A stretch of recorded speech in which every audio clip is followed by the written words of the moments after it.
नसीब चमके हैं फरिश्तों के, अर्श के चांद आ रहे हैं, झलक से जिनकी फलक है रोशन, वो शम्स तशरीफ़ ला रहे हैं। निसार तेरी चहल पहल पर हज़ार ईदे रबीउल अव्वल, सवाए इब्लीस के जहां में सभी तो खुशियां मना रहे हैं।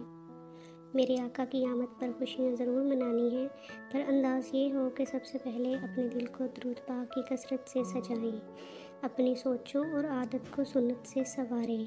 कम अज़ कम हर नमाज के बाद 20 मरतबा दरूद शरीफ लाजमी पढ़ें।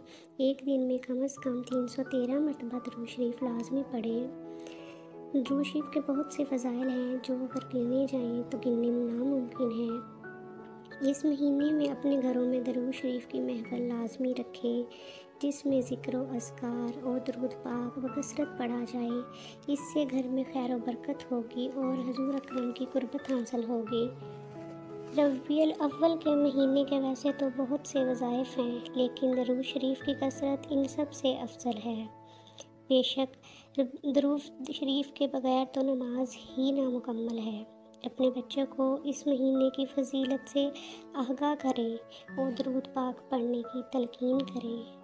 दरूद पाक पढ़ने से घर में इस्लामी माहौल पैदा होगा और अल्लाह ताला की रहमतें नाज़िल होंगी, अल्लाह ताला की कुर्बत हासिल होगी।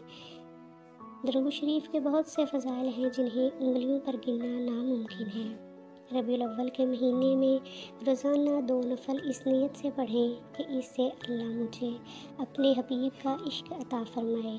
जब इश्क आएगा फिर ज़िंदगी के दिन रात और होंगे, ज़िंदगी में इनकलाब आएगा, इबादत का मज़ा आएगा। अगर हो सके तो 12 रबीउल अव्वल का रोज़ा रखें, इसका बेहद सवाब होगा और कुर्बत नसीब होगी।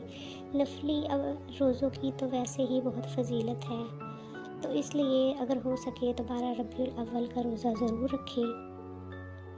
12 रबीउल अव्वल के दिन हकूक़ आम्मा का भी ख़ास ख्याल रखें और नेक मोमिन होने का सबूत दें।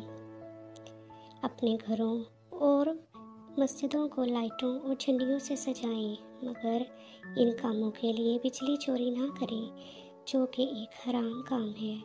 मस्जिद, घर और मस्जिद की छतों पर झंडे लहराते वक्त इस बात का ख़ास ख्याल रखा करें कि झंडों का साइज़ इतना बड़ा ना हो कि किसी नुकसान या तकलीफ़ का बायस बने। सड़क के दरमियान गुज़रगाह में झंडे या सजावट का सामान ऐसे ना लगाएं जिससे गुज़रने वालों को तकलीफ़ हो और ट्रैफिक जाम हो।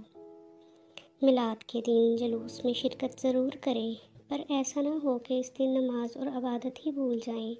वही तो ख़ास इबादत का दिन है, जबकि हमारे माशरे में ऐसा है कि जुलूस में शिरकत तो करते हैं लोग, लेकिन नमाज कुरान का कोई ख़ास ख्याल नहीं रखा जाता, बल्कि इसे एक तफरीह का दिन समझा जाता है, जो कि नहायत ही इबरत की बात है। इस महीने के इतने फ़ज़ाइल हैं कि अगर उन पर बात की जाए तो बहुत बहुत वक़्त लगेगा। अल्लाह पाक ये महीना आपके और मेरे लिए मुबारक साबित करे। वीडियो पसंद आए तो इसे लाइक करें, चैनल को सब्सक्राइब करें। शुक्रिया।